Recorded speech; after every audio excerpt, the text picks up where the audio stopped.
Olá! A Embrapa Milho e Sorgo de Sete Lagoas, Minas Gerais, firmou uma parceria de cooperação técnica com o sítio Santa Fé, localizado na estrada Selene, Sinop, no norte de Mato Grosso, do produtor Rubens Calef, para execução de pesquisa e transferência de tecnologias com novas cultivares de milho e sorgo adaptados para a região de Mato Grosso. O sítio passa a ser uma ORT, uma unidade de referência tecnológica da Embrapa na região. A pesquisa vem sendo coordenada pelo pesquisador da Embrapa, Dr. Flávio Tardim, que eu tenho o prazer de recebê-lo aqui no nosso videocast rural de hoje. Olá, Flávio. Obrigado por aceitar o nosso convite, seja bem-vindo. Muito obrigado, Pacheco. É sempre uma alegria, né, estar conversando com você, trazendo, né, um pouco do que a Embrapa tem feito no estado, né, e a nível de Brasil também. A gente valida aqui, mas muitas vezes aqui vira, né, um piloto mais utilizado em outras regiões também do país. Flávio, como é que é essa parceria com o produtor rural? Pacheco, a Embrapa tem vários modelos de contratos, né? Público, privado, e esse contrato é um contrato de parceria técnica, né? Onde é firmado, né? Compromissos e deveres de cada parte para estar desenvolvendo, né, pesquisas e transferindo tecnologias, né? Como o nome diz, unidade de referência tecnológica, né? Ali o produtor ele cede um pedaço da sua propriedade, uma área cultivável, para a gente estar implantando então pesquisas da Embrapa. Hoje a gente está avaliando ali com o senhor Rubens novos cultivares, avaliando são ensaios de valor de cultivo e uso que fala, o desempenho de cultivares de sorgo e milho, para identificar aqueles mais adaptados, ou seja, mais produtivos à região, né? E tem ensaios também com bioinsumos, né? Hoje os produtores conhecem aí o produto, um solubilizador de fósforo, né, desenvolvido pela Embrapa em parceria, né, com a Simbiose, o Biomafós. Semelhante a esse solubilizador de fósforo, existe também micro-organismos fixadores de nitrogênio. Assim como tem o risóbio na soja, né? A Embrapa vem testando estirpes de azospirilo, né? São raças tentando buscar dentro, né, dessa espécie, né, de micro-organismo aqueles mais eficientes, ou seja, que uma vez em simbiose ali com a planta, né, consiga fixar mais nitrogênio e disponibilizar. Isso permitiria uma redução nos níveis de adubação com nitrogênio. Esse ano a gente está vendo aí as dificuldades, né, os problemas com fertilizantes, e toda vez que achar uma solução, né, ainda mais uma solução natural, para minimizar, reduzir o uso de fertilizantes, é uma economia, né, é muito bom para o bolso do produtor, para o ambiente como um todo. A Embrapa Milho e Sorgo é uma unidade de produto que tem no seu portfólio, além dos cultivares de milho, sorgo e milheto, também testes, né, e desenvolvimento de bioinsumos. Ô Flávio, você poderia fazer um recorte para nós dessa pesquisa? Quantas variedades estão em experimento? Como é que é a estrutura disso? Pacheco, esse contrato ele é firmado, né, tem uma data de início e fim, né? Então o contrato, salvo engano, foi firmado ali por 3 anos, então a gente teria ali a avaliação de cultivares em 3 safras e 3 segundas safras, né? E especificamente nessa segunda safra de 2022, nós implantamos na fazenda do senhor Rubens ensaios com híbridos convencionais e transgênicos de milho, né, desenvolvidos pela Embrapa. Nós estamos avaliando ali aproximadamente 3.000 híbridos de milho. 3.000 híbridos? E dentre eles, como testemunhas no ensaio, a gente coloca também cultivares já, né, comerciais, né, que o produtor usa. A ideia é identificar materiais mais produtivos, né, tão bons quantos ou até mais produtivos do que os já existentes no mercado, para depois disponibilizar comercialmente o produtor. Então esses ensaios em loco, né, são muito importantes para... Existe o que a gente chama de interação genótipo-ambiente. Aquele cultivar adaptado para uma região pode não ser bom para outra. Então é importante a gente estar testando, né, para aquelas aonde a gente quer posicionar aquele produto, né? E é lógico, levar para o produtor sempre cultivares mais produtivos, não só produtivos, né? Às vezes uma resistência a acamamento. Agora, né, a gente está vendo o problema com cigarrinhas, né? Tenta-se buscar uma resistência genética ao complexo dos enfesamentos, né? É isso que eu ia te perguntar. Como é que é o comportamento da cigarrinha no sorgo, por exemplo? Que é uma cultura que está vindo agora como alternativa aí aos produtores, né, na nutrição animal, né? É sabido, né, que a cigarrinha em algumas regiões do Brasil, né, algumas em primeira safra, outras em segunda safra, mas está uma pressão de cigarrinha muito grande. Essa cigarrinha, uma vez na cultura do milho, né, ao sugar a planta, ela transmite, né, micro-organismos que injetam esses micro-organismos na planta, que dentro, uma vez estabelecidos, provocam o complexo de enfesamentos, né? São, como é que eu diria, algumas moléculas, micoplasmas, né? Não é só um micro-organismo, são vários, mas foi conhecido, né, como o complexo dos enfesamentos. A planta arrocheia as folhas, ela se enfesa como um todo, né? E aí, nesse caso, a lavoura de sorgo ela não sofre com esses enfesamentos. A cigarrinha até sobrevive na planta de sorgo por um tempo, ela é considerada uma planta alojamento. A cigarrinha pode se alimentar, mas ela não completa o ciclo, né? E a cigarrinha infectada com esses micro-organismos, uma vez sugando a planta de sorgo, não causa mal. A planta de sorgo não sofre, né, com esses micro-organismos. Então é uma solução, né? Seria uma possibilidade de uso. Em locais onde a pressão de cigarrinha está muito grande na cultura do milho, a substituição dele pelo cultivo de sorgo é uma oportunidade, é uma possibilidade. E a gente tem notado isso. O sorgo, notadamente, era utilizado no final da segunda safra. Uma vez ficava a janela de plantio tardia, né? O produtor substituía o plantio de milho por sorgo, por ele ter uma janela mais curta, ser mais resistente à seca, né, estresses abióticos, ter uma janela de plantio maior. Então, quando a gente vai comparar os zoneamentos de risco climático, né, para o sorgo e para o milho, o sorgo sempre tem ali 10 a 20 dias a mais de possibilidade de plantio em relação ao milho. É lógico que regiões de frio, o sorgo não tolera o frio, falando em limitação de chuva, né? Regiões não tem problema com frio, normalmente você tem uma janela de plantio com segurança, né, da lavoura de sorgo, 10 a 20 dias a mais que a janela de milho, sendo uma opção para ele não existe tanta água quanto o milho. Ele requer menos água, né, para produzir a mesma quantidade de biomassa de matéria seca, ele requer menos água do que o milho, e fora isso ele tem mecanismos fisiológicos de convivência melhor com a seca. Ele tolera melhor um estresse hídrico, né? É comum, né, na segunda safra períodos de veranico, onde se esse período de veranico ocorrer, por exemplo, com enchimento de grão do milho, a gente sabe que afeta diretamente a produtividade, né? O sorgo ele tem mecanismos fisiológicos onde ele consegue reduzir o seu metabolismo, vamos dizer assim, e esperar aquela chuva, né? E aí produzir e não ter tantas perdas, né? Segurar a produtividade. Plantar sorgo hoje, Pacheco, a gente viu não só no Mato Grosso, estivemos visitando o sul do país, né? Estive na Expo Direto, no Rio Grande do Sul, na cidade de Não Me Toque, conversando com muitos produtores que tiveram frustração de suas safras de milho, né? E vinham buscando alternativas, né? E o sorgo vem com força total. O sorgo vem com força total, né? Pensando então em comida para animal, né?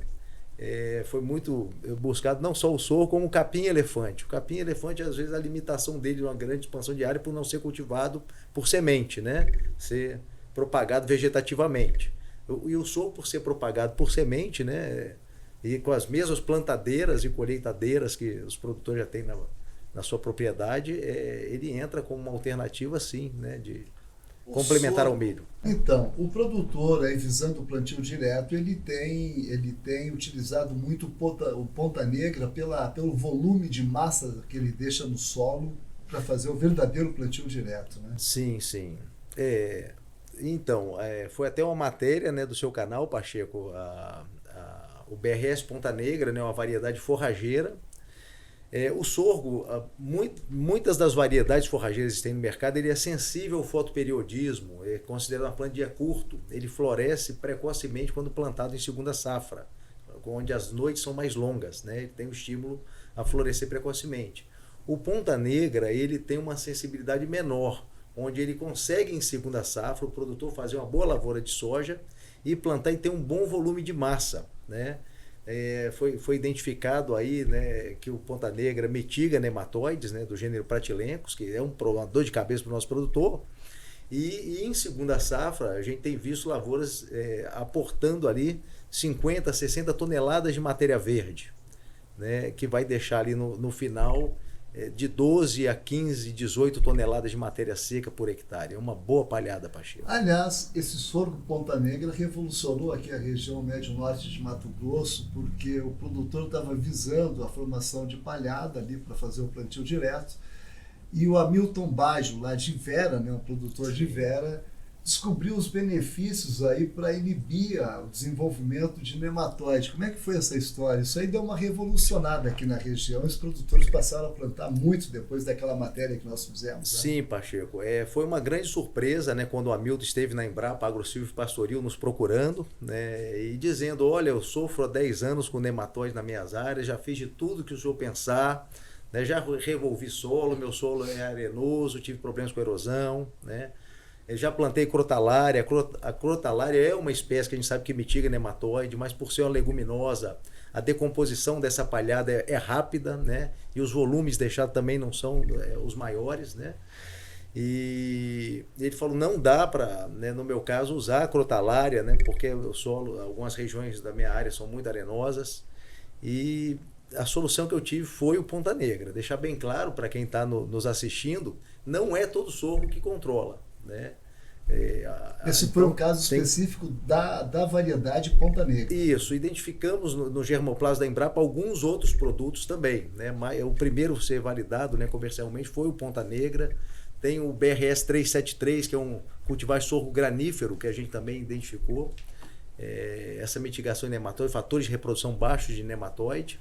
Mas foi uma matéria que fizemos, né, lá em 2019, que realmente teve uma procura muito grande. A surpresa que eu falei no início, né, é que esse BRS Ponta Negra foi um trabalho da Embrapa com a Imparne, empresa de pesquisa do Rio Grande do Norte, buscando um cultivar.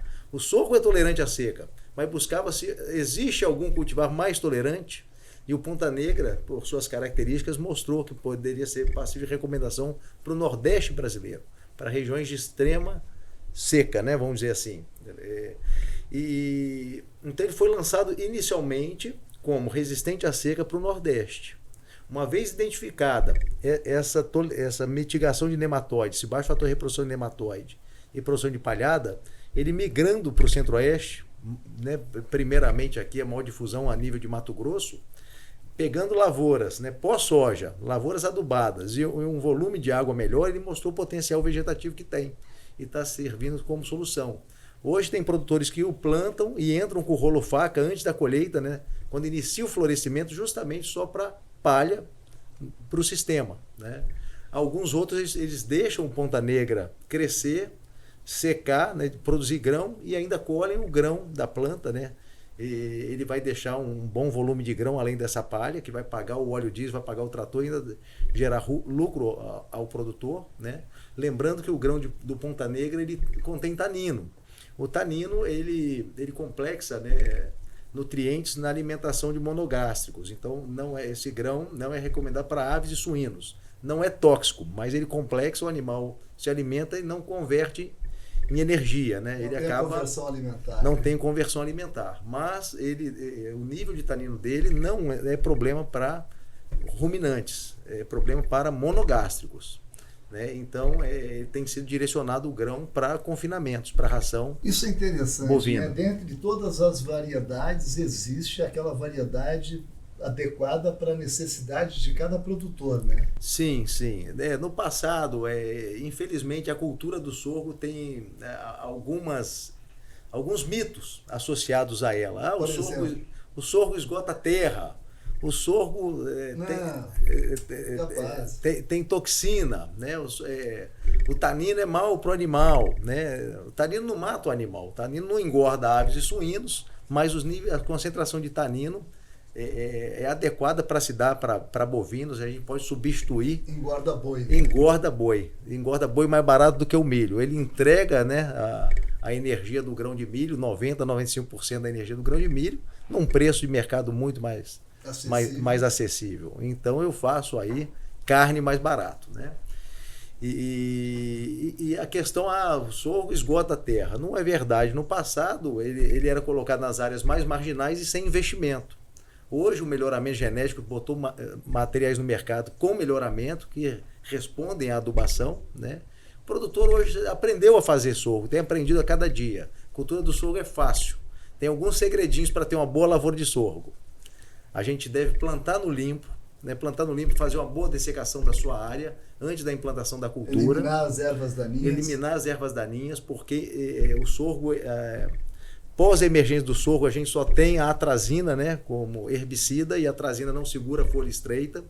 Então, se você já planta com mato, né, com gramíneas ali, você vai perder em competição. Se eu planto ele cedo, planto ele no limpo, ele desenvolve primeiro e não vai ter problema. Sem o mato competição. Plantou no limpo, controlou as pragas iniciais, né, lagartas, não vou falar nem de formiga, né, as formigas cortadeiras, a lagarta. E o monitoramento do pulgão da cana-de-açúcar, que agora está afetando o sorgo, hoje eu diria que é um dos maiores problemas da lavoura de sorgo. Também alertamos, né, Pacheco? Por isso que eu falo, é uma alegria sempre estar com você.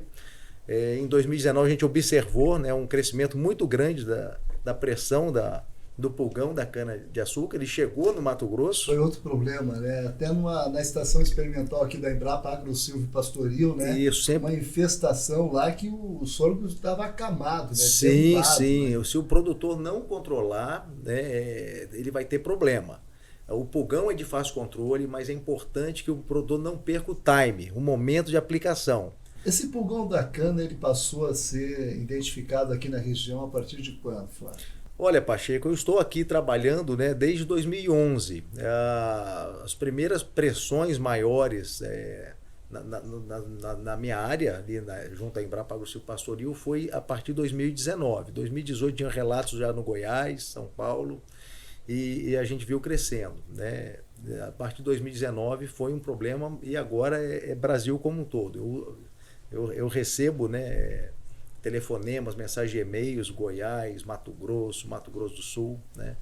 Mas o que eu queria dizer ao produtor, que diferente, né, da cigarrinha e o complexo dos enfesamentos, né, promovidos, que hoje não tem uma solução, né, o pulgão ele tem controle, né? O produtor não perder o time.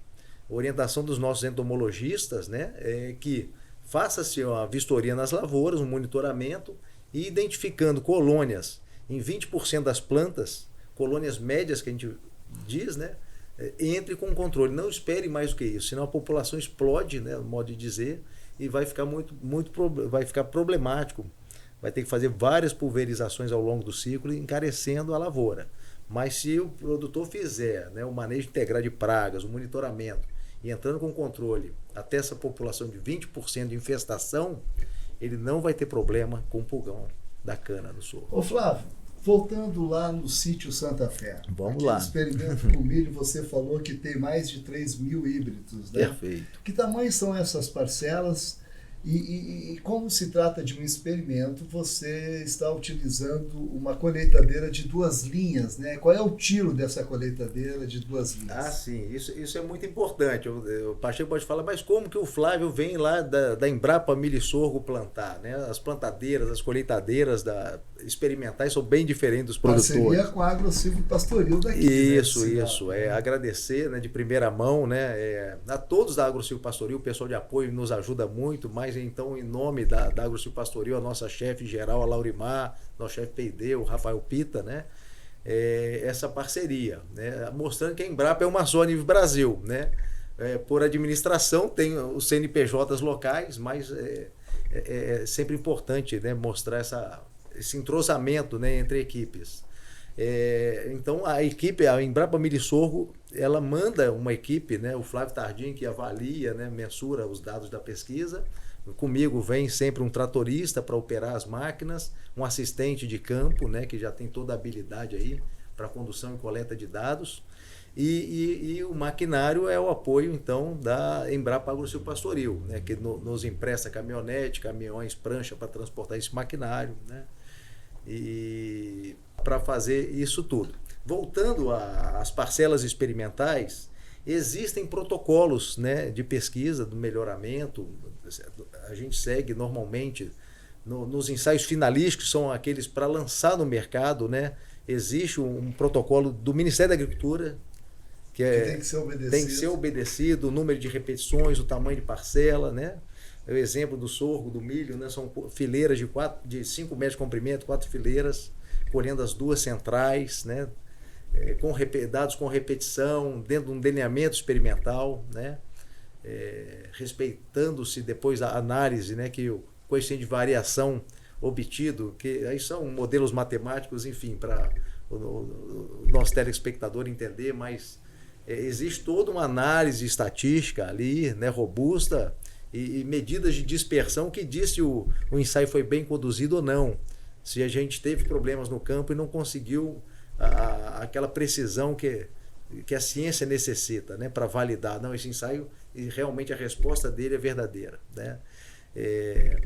Então é feito sobre esses modelos, né, já utilizados há dezenas, há décadas, né? Quer dizer, é uma parceria de sucesso que ganha todo mundo, né? A Embrapa desenvolvendo a pesquisa pela área cedida pelo produtor, e o produtor, na contrapartida, tem uma grande melhora no seu solo, né? Com essa formação de palhada e com toda essa adubação exigida para ter uma boa produtividade. Sim, Pacheco, eu digo, e a Embrapa ganha também, porque a Embrapa ela manda a sua equipe, a equipe planta, a equipe vem colher, mas o produtor normalmente é uma área dentro da sua lavoura. A gente coloca então os nossos cultivares que a gente quer colocar no mercado dentro do sistema de produção utilizado pelo produtor. Ele tem que ser adequado àquilo. Não adianta, né, eu fazer um nível de adubação, um nível de manejo que o produtor não usa. A gente está fazendo uma pesquisa dentro da realidade do produtor. O Bernardo Calef, que é filho do seu Rubens, que conduz a propriedade com o pai, né, um técnico agrícola, que entende, né? Foi até estagiário em Embrapa. A relação deles, né? O pai trabalhando, o filho trabalhando junto com o pai. Sim, né? Sim, só soma, né? Ali é um exemplo de família, né? A dona Tere. Sucessão familiar ali não é problema, é solução. Família trabalhadora, né? E o Bernardo, né? No seu curso de técnico agrícola, fez um estágio na Embrapa. Então ele sabe o que é necessário, né? Para pesquisa, para qualidade. Por ter materiais convencionais de milho, a gente não pode estar usando, por exemplo, um glifosato, né? Tem alguns cuidados a fazer, não seria com qualquer produtor. Eu acho que a Embrapa deu sorte, o Bernardo, né, deu sorte. Então, o que eu queria dizer é que a gente usa ali um sistema, né? O produtor pode olhar e comparar, né, os cultivares da Embrapa com os cultivares que ele está usando, até as próprias testemunhas de outras empresas que estão no ensaio também, isso aí, né, é repassado, né, uma vez identificado materiais bons, nós vamos fazer dias de campo, né, com parcelões, né, parcelas, vitrines tecnológicas, né, para unidade de observação, unidade de demonstração, né, chamar os produtores para... a expectativa no segundo momento é esse, né, a gente desenvolver as pesquisas, coletar os dados, ver os melhores materiais, né, os sistemas, e depois marcar um grande encontro com a parceria da TT, da Agrosilvopastoril, que possivelmente vai se seriar o evento por estar no Mato Grosso. Ah, né? Com certeza. E mostrar esses resultados, essas opções, né, para os nossos produtores. É muito gratificante, né? E a gente aprende muito, né? A gente posiciona a nossa investigação dentro de gargalos, né, que os produtores nos trazem. Não só o Bernardo, mas principalmente o Flávio Tardim, né, e outros colegas também. O desenvolvimento da nossa pesquisa, eu gosto muito de conversar com o produtor. A gente às vezes não tem tempo, porque tem muita coisa para fazer, né? Mas meu e-mail está aberto, muitos produtores têm também o nosso WhatsApp, e às vezes a gente demora a responder, mas sempre responde. Eu sempre peço Olha, a gente aconselha, né, a decisão final é do produtor, quando mexe no bolso, né, mas tentamos trazer aí Isso é interessante, esse acesso do produtor a essas informações, né? Do produtor que quiser fazer um contato contigo, está disponível, ele pode te ligar. Como é que ele Sim, acessa o seu contato? perfeito. Tem o e-mail, né? A gente tem um serviço de atendimento ao cliente Embrapa, né? O Saque Embrapa, que o produtor pode encontrar na página da internet. Eu oriento ao produtor até buscar o saque de uma Embrapa mais próxima à sua região ou ao seu produto, né? Por exemplo, se é soja, buscar um saque da Embrapa Soja. Se é milho, buscar um saque, né, da Embrapa Milho e Sorgo, arroz e feijão e assim sucessivamente. Ou algum na sua região, igual a Embrapa AgroSilvo Pastoril, aqui no Mato Grosso, para os produtores do Mato Grosso, ele vai colocar em contato conosco. E o meu e-mail é flavio.tardim, com N no final, @embrapa.br. Maravilha. Maravilha, eu acho que foi uma grande contribuição sua falar sobre esse experimento, essa experiência sua desenvolvida aí com a pesquisa, né? Quero aqui mais uma vez agradecer a sua participação, ok? Muito obrigado. Obrigado, Pacheco. Parabéns pelo trabalho que você faz, né, levando informação, né, e de qualidade para os produtores, principalmente os produtores, né, não só eles. A gente sabe que tem também as donas de casa. Quando a gente visita algum produtor rural, né, às vezes a esposa, né, eu já tinha visto, né, todos comentam hoje o seu canal, né, está sendo muito visualizado. A gente tem um feedback aí de clientes que gostam muito do material que você produz. Então, estamos aí para contribuir também com o desenvolvimento, levando a informação para todos os nossos internautas, né? Mas, Flávio, você retorna de viagem agora, depois desse experimento, você retorna para Embrapa Milho e Sorgo. Isso, Pacheco. O nosso trabalho, de 2011 a julho de 2021, está completando um ano que eu retornei a Sete Lagoas, né? Você ficou um bom período aqui em Sinop, Foram na 10. AgroSilvo Pastoril, lotado Isso, na AgroSilvo Pastoril. foram 10 anos, eu e minha esposa, também pesquisadora, né? Temos duas filhas sinopenses, muito amor à terra, mas a Embrapa Milho e Sorgo nos convidou recentemente para assumir um programa de desenvolvimento de cultivares de milheto, né? Eu era da equipe melhoramento de sorgo, auxiliava com avaliações regionais os melhoristas de milho da minha unidade, e agora eu retorno então para o quartel-general Embrapa Milho e Sorgo em Sete Lagoas para tocar aí, lógico, com apoio, né, de vários colegas, Embrapa Trigo, Embrapa Cerrados, mais um programa de desenvolvimento de cultivares de milheto, que é um programa nacional, não só regional Mato Grosso, né?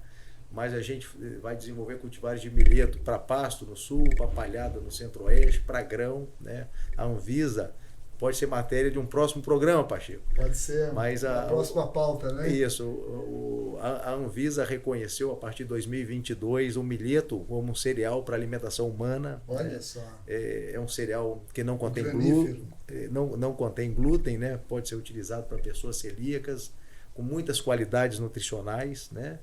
Mas fica aí para os nossos telespectadores a curiosidade. Mas vai vir notícias boas aí do milheto também. Flávio, mais uma vez, obrigado pela sua participação, sucesso e um bom retorno aí na sua viagem. Muito obrigado, Pacheco. Acabei de conversar com o Dr. Flávio Tardim, pesquisador da Embrapa Milho e Sorgo de Sete Lagoas, Minas Gerais. O videocast rural do Vida Rural MT fica por aqui. Até a próxima.